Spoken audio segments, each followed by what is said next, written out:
दोस्तों अज तव्हांखे ॿुधाईंदासीं जलाल चांडियो ऐं फौजिया सुमरो कलाम बि ॻाईंदा हुआ, पर दोस्तों उन्हनि जा शाइर बि हिकिड़ा ई हुआ। जीअं त गुलाम हुसैन कलेरी खे उस्ताद जलाल चांडियो बि घणो ॻायो ऐं फौजिया सुमरो बि घणो ॻायो। दोस्तों गुलाम हुसैन कलेरी पहिरियां ढोलक नवाज़ हो। हू ढोलक नवाज़ी में अवाम खे झूंगारे छॾींदो हो। हुनजी ढोलक अहिड़ी हूंदी हुई। दोस्तों उस्ताद जलाल चांडियो ऐं फौजिया सुमरो कई महफ़िलुनि में गॾु ॻायो। दोस्तों सिंध में किथे भी शादी विहां काज ऐं भत में भी उस्ताद जलाल चांडियो खे घुरायो वेंदो हो। जिथे उस्ताद जलाल चांडियो पहुची न सघंदो हो उते वरी फौजिया सुमरो खे घुरायो वेंदो हो।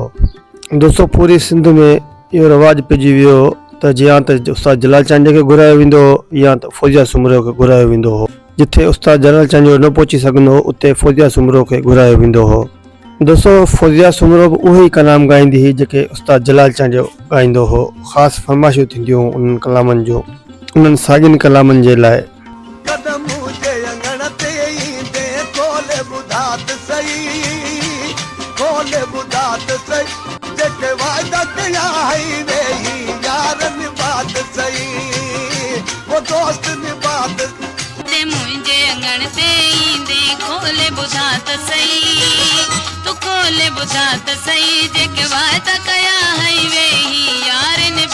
दोस्तों उस्ताद जलाल चांडियो जेको आहे सिंध जो बबर शेर फनकार हो, खरताल चपड़ी जो बादशाह फनकार हो।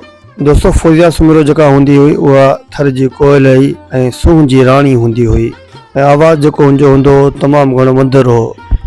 दोस्तों हिन खे आवाम तमामु घणो पसंदि कंदी हुई ऐं हिन जूं कैस्टूं तमामु घणियूं ख़रीद कंदी हुई, वठंदी हुई फौजिया सुमरो जूं। ख़ासि करे औरतुनि में फौजिया सुमरो तमामु घणी मक़बूल हुई ऐं मर्दनि में उस्ताद जलाल चांडियो तमामु घणो मक़बूल हो।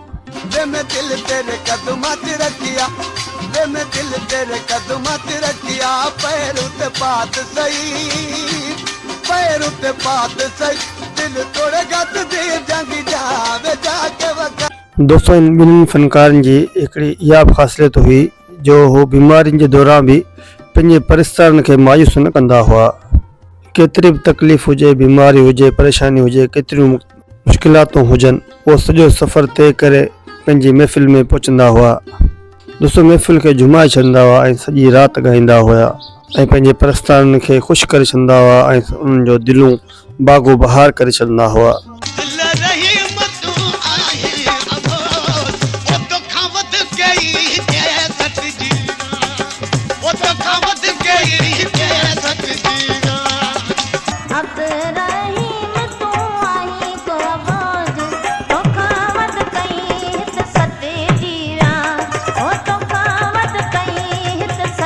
दोस्तों जॾहिं ये ॿई फनकार महफ़िल में ॻाईंदा हुआ उस्ताद जलाल चांडियो ऐं फौजिया सुमरो ऐं महफ़िल शुरू थींदी हुई त अवाम झुमिजी वेंदी हुई ऐं अवाम इन्हनि जे मथां नोटनि जा नोट ॻोहींदी हुई ऐं जॾहिं ही महफ़िल में ईंदा हुआ त इन्हनि जे मथां गुलनि जी वर्खा थींदी हुई ऐं दोस्तों पैसनि जा हार बि अलॻि पराया वेंदा हुआ।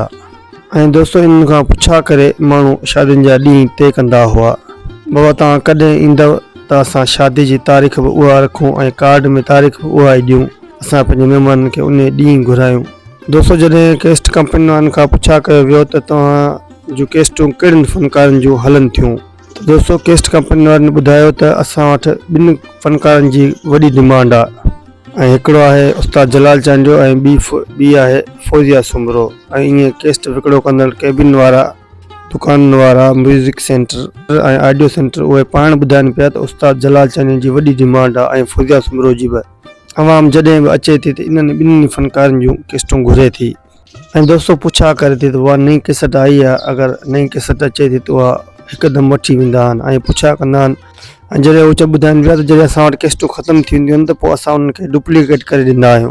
दोस्तों इन ॿिन्हिनि फनकारनि जूं कैस्टूं हर जॻह ते हलियूं, होटलनि ते बि हलियूं, बसनि ते बि हलियूं, ट्रकनि में बि हलियूं ऐं घरनि में बि तमामु घणियूं हलियूं। दोस्तों ट्रैक्टरनि में त तमामु घणियूं हलियूं अॼु ताईं उस्ताद जलाल चांडे ऐं फौजिया सुमरो जूं केस्टूं ट्रैक्टर में हलंदियूं रहनि थियूं। ऐं दोस्तों पोइ जॾहिं ट्रैक्टर वारो हर काहे पियो, धराड़ बकरियूं चरे पियो, उन्हनि जे कुल्हनि में टेप लॻो पियो हूंदो, ट्रैक्टर जी बाल्टी में फौजिया सुमरो जो आवाज़ गूंजण लॻंदो हो उस्ताद जलाल चांडे जो। छोड़े जो वैराग वधंदो रहे तो सवा तोरी चांजो न कंहिंखे चवे ओ हुप में ही एड़ो डरे ओ हुप में ही एड़ो डरे हाय डरे तो बिछोड़े जो वैराग वधंदो रहे तो सिवा तुंहिंजे चांडियो न ॿिए खे चवे तो हुप में ही एड़ो डरे तो हाय डरे तो तू कुछ मंद पढ़ त सही, तू कुछ मंद पढ़ त सही, जेके वायदा कया है वे ही यार निभा त सही। दोस्तों उम्मीद ही वीडियो तव्हांखे तमामु घणी पसंदि आई हूंदी। अगरि वीडियो पसंदि अचे त असांखे लाइक करे, सब्सक्राइब करे ऐं कमेंट ज़रिए पंहिंजी राय ज़रूरु ॾींदा। मां आहियां तव्हांजो भाउ नेक मोहम्मद, तव्हां ॾिसी रहिया सिंधी म्यूज़िक स्टेशन ज़िंदगी रही त अॻी वीडियो में गॾु।